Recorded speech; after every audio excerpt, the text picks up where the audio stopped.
Hello. Thank you so much, Talk Shop, for having me.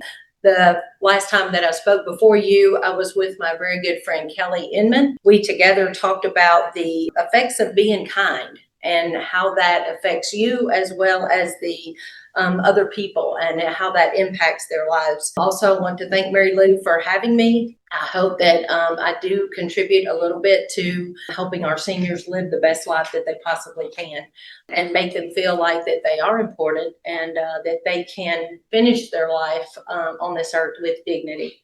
I want to start out telling you that it all started when I was a little girl. My mother was a nurse and did most of her nursing career in a nursing home. So me, I'm the oldest of three girls. I've got two younger sisters, would visit my mother. She usually worked the evening shift from 3 to 11. So we would go to the nursing home and visit my mother, and also got to be around people that are in nursing homes, which are individuals that are on walkers, they're in wheelchairs, they're in the bed, they're using all kinds of walking devices. So we all three became very comfortable in that world, because seeing someone, especially a small child, seeing someone in a wheelchair can be a little scary. It can be a little overwhelming because you don't really quite understand what all that's about.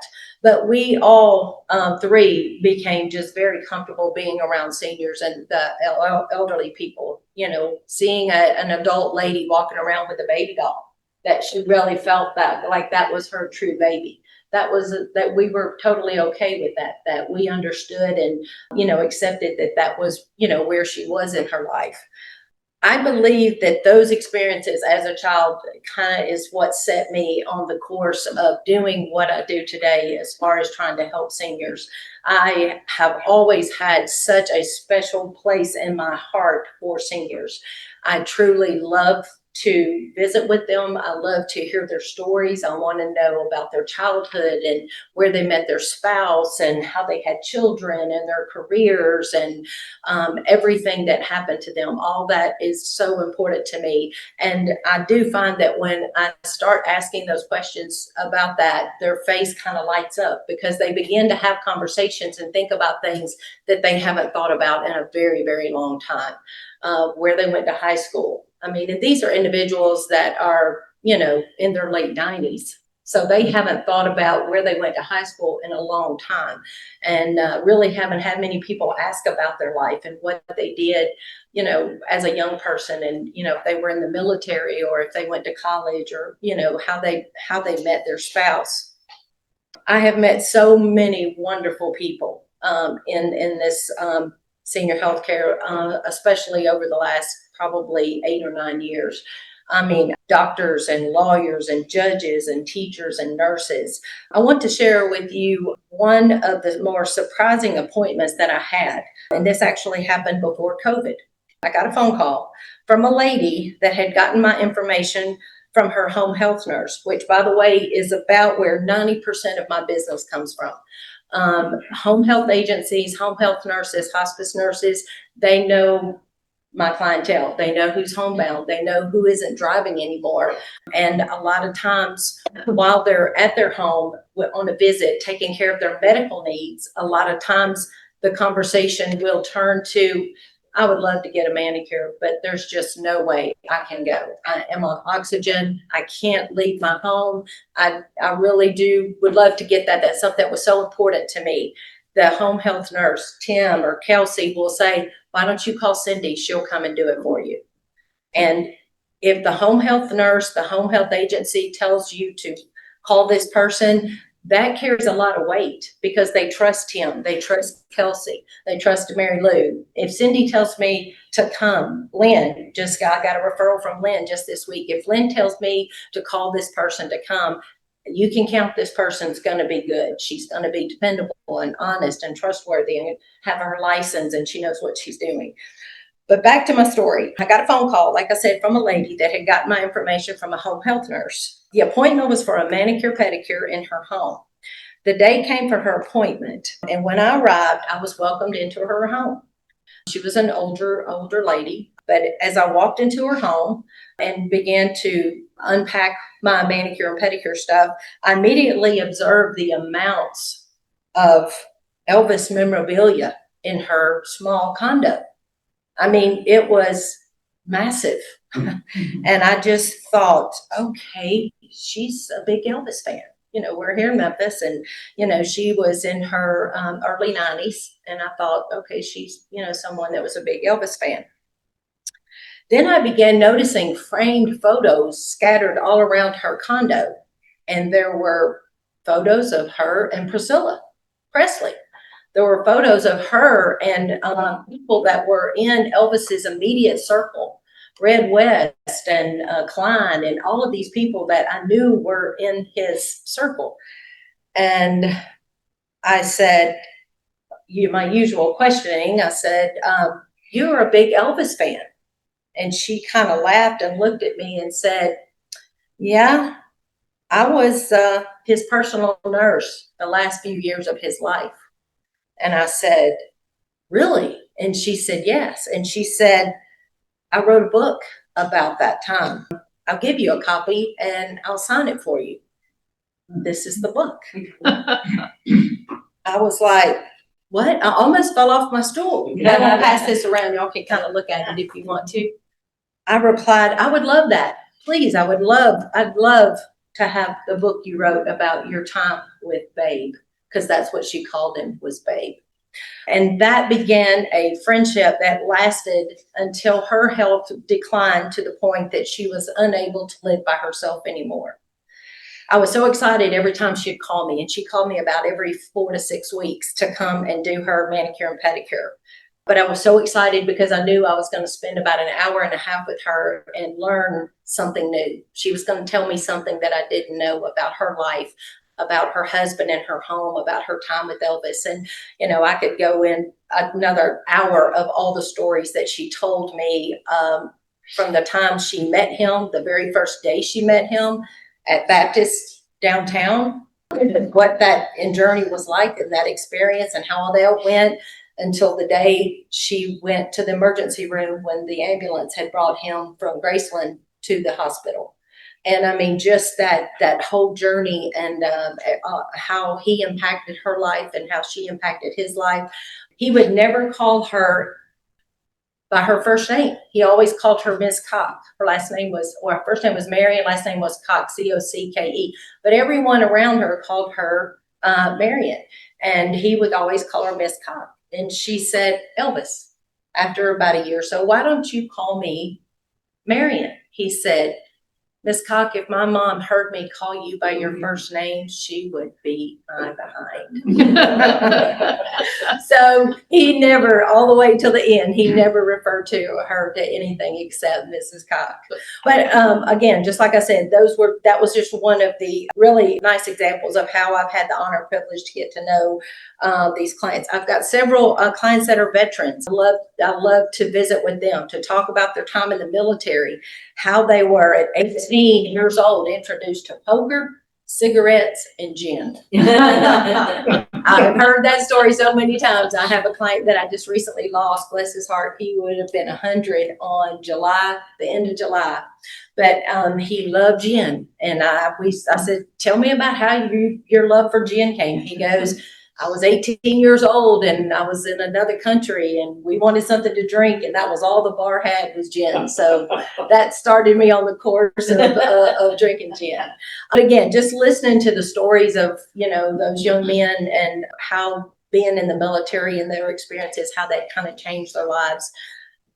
And again, sometimes they want to talk about those stories, and then sometimes they don't want to talk about those stories. But it was just, like I said, it has been so rewarding to be a part of their life. And if I can make them smile a little bit, if I can make them be happy a little bit and feel like they're important, so many times their seniors just feel like they're invisible. Their kids are so busy, their grandkids are so busy, and no one really has time to, stop by and talk to them. So they really, it makes them feel important for you to ask questions about them. Like I said, if I can do anything to make their day a little brighter and make them smile, they go through so many challenges with health issues and losing their independence. So if there's something I can do to make that a little better, I will. That is how I got involved with Silverts. Silverts is an adaptive clothing and footwear company. All the clothes and shoes are for individuals that have difficulty dressing themselves, no matter what the reason. If they've had a stroke, if they've got Parkinson's, if they have got dementia or Alzheimer's, If they just have arthritis, they've had shoulder surgery, and they just have a difficult time dressing. That's what these clothes and shoes are for.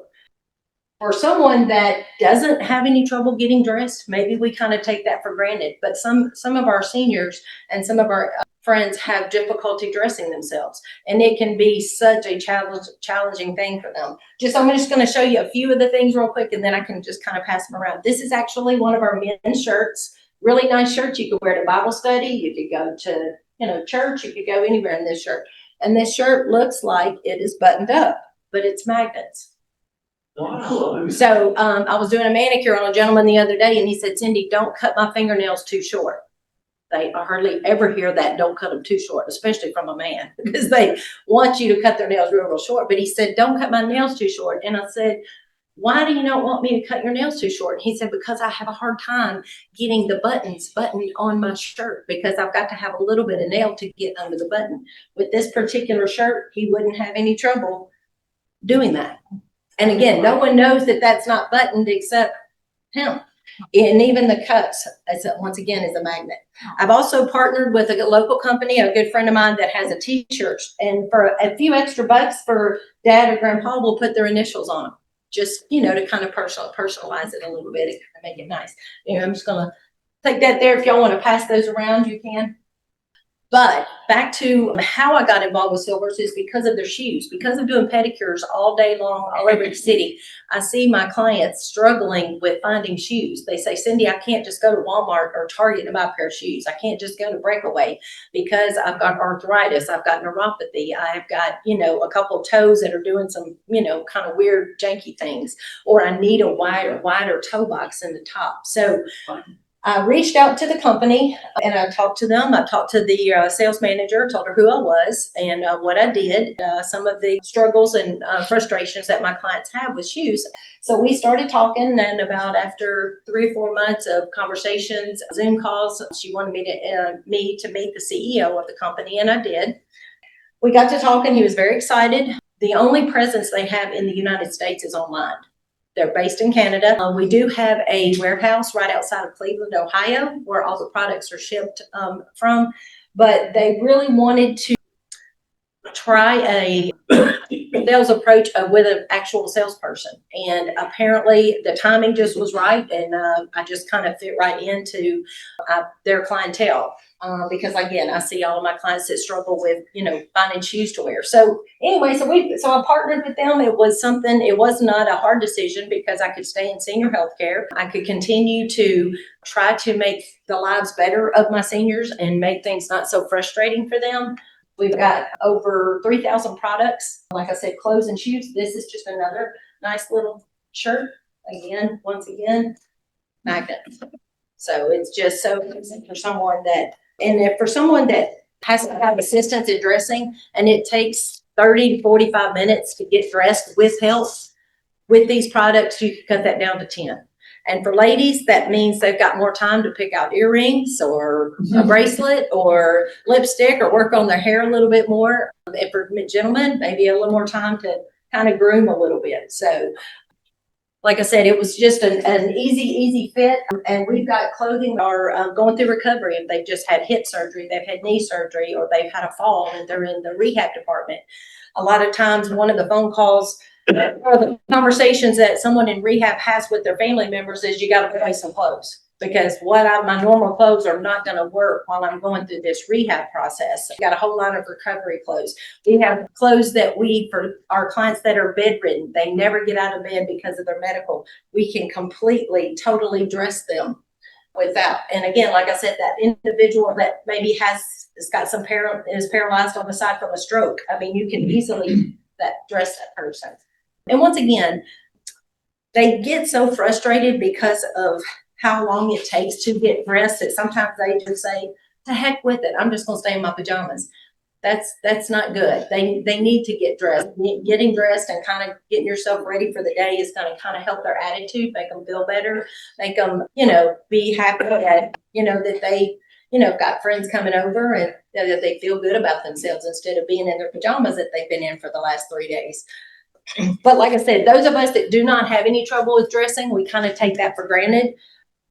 These products will help make their lives so much better. Their families, their caregivers, anyone that's helping them do that. Lastly, I just want to challenge each of you. If you would, in your busy day, take a little bit of time to acknowledge a senior. Please do that. You would maybe at the bank, you may be at Starbucks, you may be at Hobby Lobby, you may be at Kroger. But especially if you see someone that is on a walker, in a wheelchair, or on a scooter, please just go up to them and acknowledge them and just tell them hello. Just tell them hi. I mean, again, so many of our seniors just feel so invisible. They feel like that they, especially in today's world, especially with technology, that it's just passing them by. They're just in a fog. They don't quite understand technology. They don't understand AI. They don't understand emails. They do not understand when the doctor's office wants them to update their health form online, as opposed to going to the office and sitting there in the lobby and doing that. They're like, what do you mean they want me to update it online? That's very confusing and frustrating for them. But if you can, please acknowledge a senior, definitely a veteran. And if you can maybe just get them to smile, say something that's going to make them smile, either compliment them, what they're wearing, or the coffee they're getting, or just for being here. If you can, just maybe try to make them smile just a little bit. It'll make you feel better. I promise it will. Any questions? Yes. Sometimes childcare is almost medical. Mm-hmm. So can you help out those individuals that might have less than perfect toes? They need all the time. And as long as I've been doing it, there have only been 2 cases that I felt like in the right in referring them to a podiatrist. I'm very, very mindful of my diabetic clients, because you do have to be so careful. And a lot of times with diabetes, you sometimes lose feeling in your feet, and unless you could have a wound or a sore on the bottom of your foot and you don't even know it until it already. So it's good if you do have someone in your life that is a diabetic, make sure that, if they can't look at their feet and examine them, that someone in the family or somebody close by or caregiver can do that. But like I said, I take care of a lot of clients that have neuropathy, they've got arthritis, diabetes. So you have to, be real careful about making sure. But I definitely would not hesitate to refer them to a podiatrist if they needed to see one, especially if there's an infection. Yes. On your adaptive clothing, do you have a catalog, or is it? I do have a catalog. I do apologize. This is my fall winter catalog, and the catalog is 58 pages long. We are just getting our spring summer catalog printed, and we've condensed it to 30. We're trying to do a little better job with our footprint as far as recycled paper and doing some things with some recycled ink. The flyer that I gave you, it's got my website on there. You can go to it. You can look at the website. It will show you all the products and stuff. The catalog should be here hopefully by next week, is what the sales manager told me. But like I said, this clothing line is for people with arthritis, dementia, or physical challenges. So anyone that has difficulty dressing, these products for them. Thank you so much. I appreciate it.